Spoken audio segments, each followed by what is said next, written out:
जय श्रीराम, जय श्रीराम, जय भवानी भवानी, जय शिवाजी। ఈరోజు శ్రీ శ్రీ ఛత్రపతి శివాజీ మహారాజ్ జయంతి శుభాకాంక్షలు హిందూ బంధువులందరికీ। ఈరోజు ముఖ్య వక్తగా వచ్చిన మన దిలీప్ అన్న గారు శివాజీ మహారాజ్ గురించి చరిత్ర గురించి ఒక 10 నిమిషాలు మాట్లాడాల్సిందిగా కోరుతున్నాం। జై శ్రీరామ్।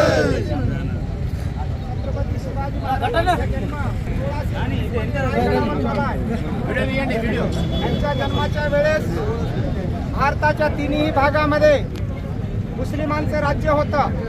छत्रपती शिवाजी महाराज लहानपणापासूनच मनामध्ये एक जिद्द होती की आमचंही राज्य या ठिकाणी स्थापन झालं पाहिजे, म्हणून कोणाही जाती धर्माचा विचार न करता मांग महार कोळी तेली तांबार सर्व लोकांच्या मित्रांना सोबत घेऊन त्यांना मावळे म्हणून स्वतःचं राज्य त्यांनी स्थापन केलं।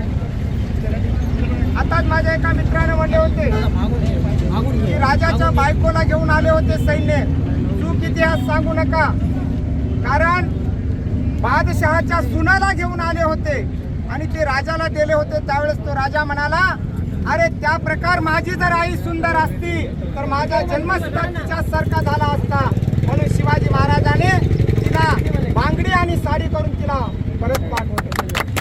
शिवाजी महाराजांच्या राज्यामध्ये जोपर्यंत राज्य चाललं तोपर्यंत एकाही ठिकाणी नाच गाण्याचा धिंगाणा झालेला नाही, हे लक्षात ठेवा।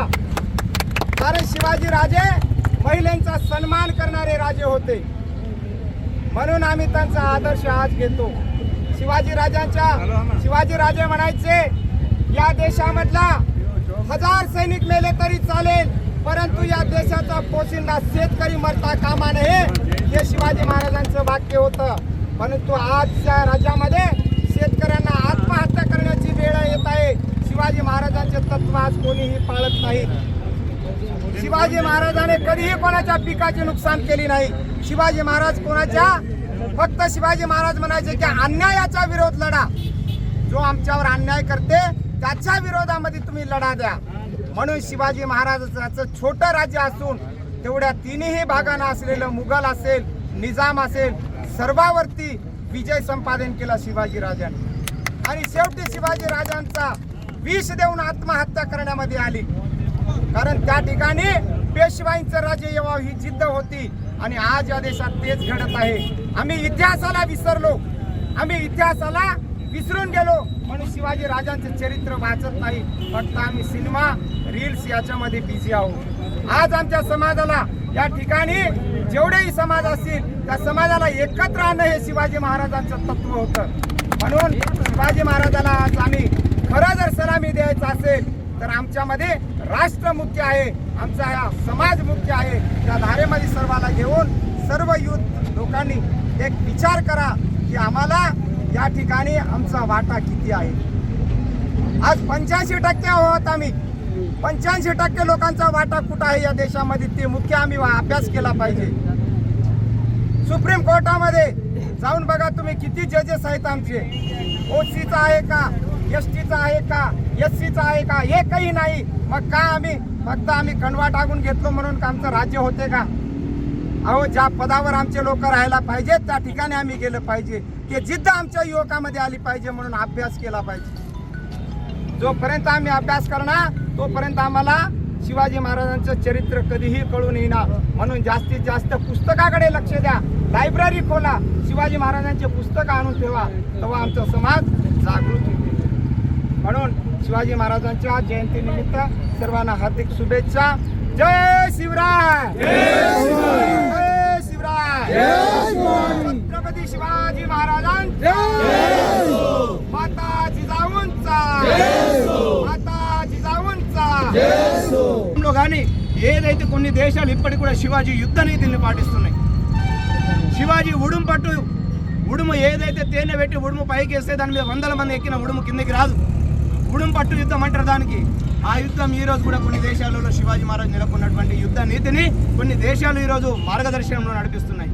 కానీ మనం ఈ రోజు బండ్ల మీద స్టిక్కర్లు ఏం వేసుకుంటున్నాం అంటే చెగువీర ఫోటోలు। ఎవడంటే చెగువీర మన దేశం కూడా, చెగువీర మనకి మన చుట్టమా? చెగువీర మన దేశం కోసం ఏమైనా చేసిండా? అరే ధర్మం కోసం దేశం కోసం ప్రాణాలు అర్పించిన వారు 7,58,000 మంది ఉన్నారు, వాళ్ళని ఆదర్శంగా మనం తీసుకోవాలి। ఈరోజు హిందూ ధర్మం కోసం పాటుపడుతున్న ఫోటోలు పెడతాడు, వాడు బండి మీద స్టిక్కర్లు వేస్తాడు.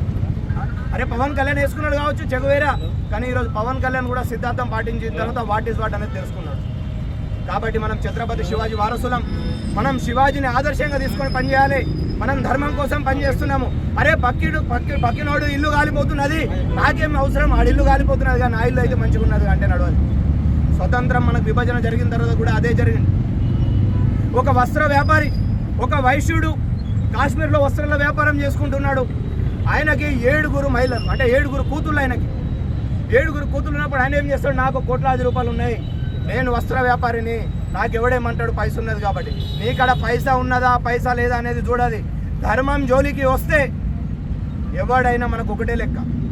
కాబట్టి ఆ వస్త్ర వ్యాపారి అనుకున్నాడు, అరే నాకేమవుతుంది, అందరూ కాశ్మీర్ విడిచిపెట్టి పాకిస్తాన్ పోతున్నారు, భారతదేశ్ పోతున్నారు. కానీ ఆయన ఏం చేసాడు, నేను కాశ్మీర్లో ఉంటాను నాకు కూడా అనేటోడు ఉన్నాడు. అదే రోజు మధ్యరాత్రి 30 మంది వచ్చి వాళ్ళ కూతులని ఒక్కొక్కలకు 30 మంది ఒక్కొక్క అమ్మాయికి అత్యాచారం చేస్తే రక్తం మడుగులో చనిపోయారు. అప్పుడు తెలిసి వచ్చింది, అరే నా దేశంకు నేను కాదని ఇక్కడ ఉన్నాగా, నేను వీళ్ళని నమ్ముకుని ఉన్నాగా, వీళ్ళు చేసే కార్యకలాపాలు ఏందనేది. మనం మంచికి మంచి, చెడుకు చెడు. మన ధర్మ రక్షణకి, మన ధర్మానికి ఎవరు హాని కలిగించినా ఊరుకునే ప్రసక్తే లేదు. ఈరోజు బైన్సం పట్టణంలో చాలా మంది కేసులు వేసుకొని భార్య పిల్లల్ని కుటుంబాలను వదిలిపెట్టి జైళ్ళల్లో ఉన్నారు, కేసులు పెట్టుకున్నారు. వాళ్ళ గురించి కూడా మనం ఆలోచించాలి. ఈరోజు మహిషాలో హిందువాయిని ఏం చేస్తున్నది, ఎంతవరకు కార్యక్రమాలు చేస్తున్నది. అరే హిందువాయిని పిల్లగాలంటే ఏమున్నది, పై కండువాలు వేసుకొని తిరుగుతారు, అది కాదు. వాళ్ళ లోపల బాధ ఎంతున్నది కూడా మనం ఆలోచన చేయాలి. మనం సహాయం చేయాలి. తన తండ్రికి చెప్తుంది, తండ్రి నేను పూజకు పోయినప్పుడల్లా మొగలాయిలు ఇట్లా వస్తున్నారు, మన ధర్మాన్ని రక్షించాలంటే ఏం చేయాలా అంటే, అమ్మ ఎప్పుడైతే హిందూ స్థాపన జరుగుతుందో అప్పటి వరకు మనం ఏం చేయలేమని ఆ తల్లి యొక్క తండ్రి చెప్తాడు. దాని తర్వాత ఆ తల్లికి పెళ్ళి అవుతుంది. పెళ్ళి అయిన తర్వాత దాని భర్త షాహాజీ భోస్లే కూడా చెప్తుంది ఆమె, ఏవండి మరి ఈ విధంగా జరుగుతున్నది మన దేశంలో, మరి దీనికి అడ్డుకట్ట వేసే వాళ్ళు ఎవరు లేరా అని చెప్తారు.